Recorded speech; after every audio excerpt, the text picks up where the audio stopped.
W ciągu najbliższych minut przelecimy przez 5 przełomowych wynalazków, które zmieniły pracę policji na zawsze. 12 najgłośniejszych zbrodni i morderstw, w tym 4 polskie. 10 porwań i zaginięć, które wstrząsnęły światem, z najdrobniejszymi szczegółami.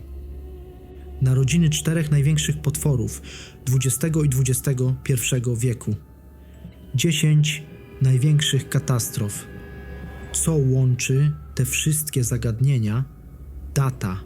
Wszystkie wydarzyły się 1 grudnia na przestrzeni wielu lat. Zanim zaczniemy, jeśli jesteś nowy na tym kanale, to proszę Cię o zasubskrybowanie tego kanału oraz dołączenie do obserwujących na Instagramie oraz TikToku, a teraz nie przedłużając, zaczynamy. Pierwsze przełomowe wynalazki kryminalistyczne. 1 grudnia 1887 roku Sir Francis Galton, narodziny daktyloskopii, London British Museum. Sir Francis Galton siedzi przy biurku zawalonym odciskami palców setek ludzi, od więźniów po hinduskich urzędników.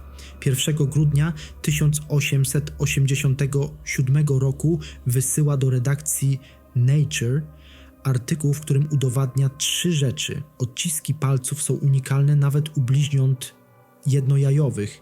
Nie zmieniają się od narodzin do śmierci. Można je sklasyfikować na 3 podstawowe typy. Łuk, pętla, wir. Wprowadza pierwsze 1024 kategorie klasyfikacji. W 1892 roku Argentyńczyk Juan Vucetich na podstawie jego prac rozwiązuje pierwszą sprawę morderstwa dzięki odciskom palców. Kobieta zabiła własne dzieci. W 1901 roku Scotland Yard przejmuje system Galtona Henry'ego. W 1905 roku w Warszawie w zaborze rosyjskim rusza pierwsza polska kartoteka daktyloskopijna. Bez tego jednego artykułu nie byłoby dzisiejszych baz A, F i S, nie byłoby odcisków na iPhone'ie i nie byłoby tysięcy rozwiązanych spraw. 1 grudnia 1921 roku pierwsze policyjne radio w Detroit. Komisarz William Rutledge wciska czerwony guzik. Stacja KOP nadaje pierwszy komunikat. Uwaga, wszystkie jednostki, kradzież na Woodward Avenue. W samochodzie patrolowym 2 policjantów słyszy to na żywo. Wcześniej musieli dzwonić z budki albo czekać na gońca. W ciągu roku przestępczość spada o 24%. Do 1930 roku już 500 miast w Stanach ma policyjne radio. 1 grudnia 1987 roku FBI uruchamia AFIS Quantico. Godzina 9 rano. Pierwszy komputerowy system automatycznego rozpoznawania odcisków przyjmuje pierwsze zlecenie. Zamiast 3 tygodni wynik w 2 godziny. Do końca roku system znajduje 2000 trafień w starych, nierozwiązanych sprawach. 1 grudnia 2004 roku europejski nakaz aresztowania. Od północy przestępca złapany w Hiszpanii może być w Polsce w 11 dni. W ciągu pierwszych 10 lat wydano 150 000 ENA. 1 grudnia 2016 roku ECRISTCN. System, który sprawdza odciski każdego cudzoziemca zatrzymanego w Unii. W pierwszych 3 latach 42 000 trafień na terrorystów i handlarzy ludźmi. Drugie najważniejsze zbrodnie. 1 grudnia 1929 roku masakra siekierą w Pieruszycach. Wieś Pieruszyce pod Krotoszynem. 25-letni Czesław Konieczny kłóci się z matką o pieniądze na wesele. O 6 rano wchodzi do izby, gdzie śpi cała rodzina. Pierwszy cios w głowę matki Katarzyny, potem brat Jan, 23 lata, Stanisław 19, Władysław 17, siostra Helena 15, Maria 12. Szwagierka próbuje uciekać oknem, dostaje w plecy. Tylko najmłodszy brat przeżyje z trwałym kalectwem. Czesław wychodzi na podwórko, myje siekierę w bali i idzie do sąsiada po papierosa. Złapany tego samego dnia. Na procesie mówi: chciałem, żeby wszyscy zginęli, żebym został sam. Powieszony 17 czerwca 1930 roku w Ostrowie Wielkopolskim. 1 grudnia 1951 roku. Bloody Christmas. Los Angeles. Bar Showboat. Dzielnica latynoska. 7 młodych Meksykanów pije piwo. Wybucha bójka z policją. Trafiają na komisariat. Przez 95 minut 50 policjantów bije ich pałkami, kopie, tłucze jajka o ściany. 21-letni Danny Escamilla ma pękniętą miednicę i perforację jelit. Sprawa wychodzi po roku, gdy dziennikarz Los Angeles Times dostaje zdjęcia z autopsji. 8 policjantów oskarżonych, tylko 5 skazanych na symboliczne wyroki. 1 grudnia 1958 roku pożar szkoły Our Lady of the Angels. Chicago, dzielnica włoska, 14:25. 12-letni chłopiec widzi dym w piwnicy. W 6 minut płonie całe drugie piętro. Dzieci skaczą z okien na beton, łamią kręgosłupy. Strażacy znajdują zwęglone ciała przyklejone do okien. 92 dzieci, 3 zakonnice. Do dziś nie wiadomo, czy to podpalenie, czy zwarcie. 1 grudnia 1976 roku napad na Lufthansa JFK. 3:12 w nocy. Czarna furgonetka pod hangar 59. 6 gangsterów z rodziny Lucchese. W 64 minuty pakują $5 milionów w gotówce i 875 tysięcy w biżuterii. Jimmy Burke organizuje napad po donosie pracownika Lufthansy. W ciągu roku prawie wszyscy uczestnicy zostają zamordowani. Jeden zakopany żywcem na Brooklynie, drugi rozpuszczony w kwasie. Pieniędzy nigdy nie odnaleziono. 1 grudnia 1976 roku zbrodnia połaniecka. Droga Połańce, Zrębice, 22:30. Autobus z wesela.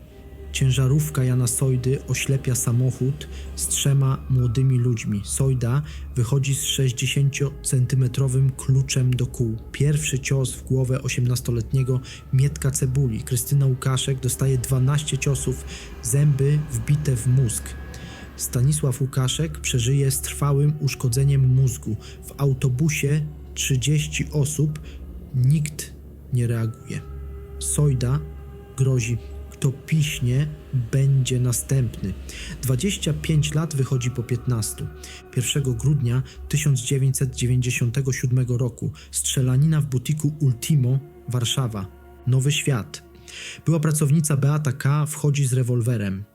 3 strzały w klatkę piersiową swojej byłej szefowej Anny R. Motyw. Zwolnienie z pracy. 13 lat więzienia. 1 grudnia 2002 roku Madzia z Cieszyna.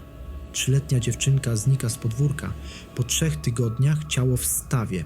Matka Beata K. dusi dziecko poduszką. Potem inscenizuje porwanie. Matka 15 lat, ojciec Paweł 13. 1 grudnia 2014 roku zbrodnia w Rakowiskach. 18-letni Kamil N.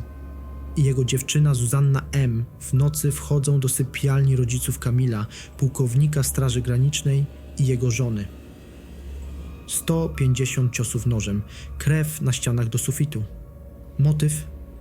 Rodzice nie akceptowali związku. Kamil dożywocie, Zuzanna 25 lat. 3. najgłośniejsze porwania. 1 grudnia 1874 roku Charlie Ross, 4 lata, Filadelfia. 2 mężczyźni w konnym powozie częstują cukierkami Charlie'a i jego 6-letniego brata Waltera. Zabierają obu, potem wyrzucają Waltera z wiadomością: przywieź $20,000. Rodzina płaci, porywacze znikają, ciała Charlie'a nigdy nie odnaleziono. Pierwsze medialne porwanie w historii USA. 1 grudnia 1927 roku Marion Parker, 12 lat, Los Angeles. William Edward Hickman, 19 lat, podaje się za pracownika banku ojca. Zabiera dziewczynkę ze szkoły. 2 dni później przyjeżdża pod dom z żywą Marion. W rzeczywistości już nie żyje. Żąda $1500 w 20. Ojciec płaci. Hickman wyrzuca na trawnik tułów, nogi i ręce odcięte, oczy zaszyte drutem, wnętrzności wypatroszone. Powieszony w 1928 roku. 1 grudnia 1946 roku. Paula Weldon, 18 lat, Bennington Triangle. Studentka Bennington College wychodzi na Long Trail w czerwonej kurtce. Widzi ją ostatni raz starszy mężczyzna w samochodzie. Nigdy nie wraca. W ciągu 5 lat w tym rejonie znika 5 osób. Żadnego ciała, żadnego śladu. 1 grudnia 1963 roku Frank Sinatra Jr., 19 lat, Lake Tahoe, Harrah's Casino. 2 mężczyźni z pistoletami wchodzą do pokoju, zawiązują mu oczy, pakują do bagażnika. 240 000 okupu. Sinatra senior płaci w torbie na parkingu. Syn uwolniony po 3 dniach. Główny porywacz Barry Keenan później twierdzi, że to był publicity stunt. Nigdy nie udowodniono. 1 grudnia 1973 roku John Paul Getty III, 16 lat, Rzym. Piazza Farnese, 3 w nocy. Czerwony Fiat 125. Żądają 17 milionów. Dziadek: mam 14 wnuków. Jak zapłacę, wszystkie będą porwane. Po 4 miesiącach przysyłają odcięte ucho i kosmyk włosów. Płaci 2 900 000.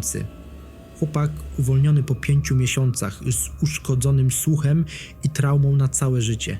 1 grudnia 1976 roku 26 dzieci z Chowchilla. Autobus szkolny w Kalifornii. 3 zamaskowanych mężczyzn każe dzieciom od 5 do 14 lat i kierowcy wejść do 2 vanów. 11 godzin jazdy. Przenoszą wszystkich do podziemnego bunkra, dawnej kamieniołomu. 28 osób zakopanych żywcem. Po 16 godzinach 14-letni Michael Marshall i jego młodszy brat kopią tunel. Wszyscy uciekają. Frederick Woods i bracia Schoenfeld dożywocie wyszli po 35 latach. 4 urodzeni tego dnia potwory. 1 grudnia 1899 roku Erich von dem Bach-Zelewski, urodzony w Lęborku. W 1944 roku dowodzi pacyfikacją powstania warszawskiego. 200 000 zamordowanych cywilów. Po wojnie zeznaje w Norymberdze przeciwko innym, dostaje 10 lat obozu pracy i wychodzi w 1958 roku. Umiera w 1972 roku w niemieckim więzieniu. 1 grudnia 1949 roku Pablo Emilio Escobar Gaviria, Rio Negro, Kolumbia. W wieku 22 lat kradnie nagrobki. W wieku 26 kontroluje 80% światowej kokainy. W 1989 roku każe zestrzelić samolot Avianca 203, 107 ofiar. W dniu śmierci 2 grudnia 1993 roku ma 44 lata i 30 miliardów dolarów. Zastrzelony na dachu w Medellin 1 grudnia 1961 roku Armin Meiwes, Rothenburg, Niemcy. W marcu 2001 roku zamieszcza ogłoszenie: szukam dobrze zbudowanego 18-30 lat do uboju. Odpowiada Bernd Brandes. Meiwes odcina mu penisa, smaży z czosnkiem, jedzą razem, potem zabija i zjada 20 kg mięsa. Nagrywa wszystko na 4-godzinną kasetę. Dożywocie w 2006 roku, 1 grudnia 1893 roku, Tommy Lucchese, Palermo, Nowy Jork, szef rodziny Lucchese. Nigdy nie spędził dnia w więzieniu. Umiera naturalnie w 1967 roku. 5. największe katastrofy. 1 grudnia 1918 roku Brynów pod Katowicami. Największa katastrofa kolejowa w historii Polski, 87 trupów. 1 grudnia 1958 roku Chicago, pożar szkoły, 95 dzieci w płomieniach. 1 grudnia 1984 roku Jad, lot 300, 179 ofiar w górach Słowenii. 1 grudnia 1991 roku SAS LOT 751. Start z Warszawy, 129 ofiar pod Sztokholmem. 1 grudnia 2016 roku Chapecoense, drużyna piłkarska ginie z braku paliwa, 71 ofiar. Ten dzień udowadnia, że historia nie zna litości. W ciągu 24 godzin na przestrzeni 150 lat zdarzyło się tyle zła, że można by nim obdzielić dekady. Ale zdarzyły się też wynalazki, które pozwalają to zło łapać. Jeśli chcecie osobny odcinek o którejś z tych spraw, piszcie w komentarzach. Dajcie łapkę, jeśli już nigdy nie spojrzycie na ten dzień tak samo. Do następnego.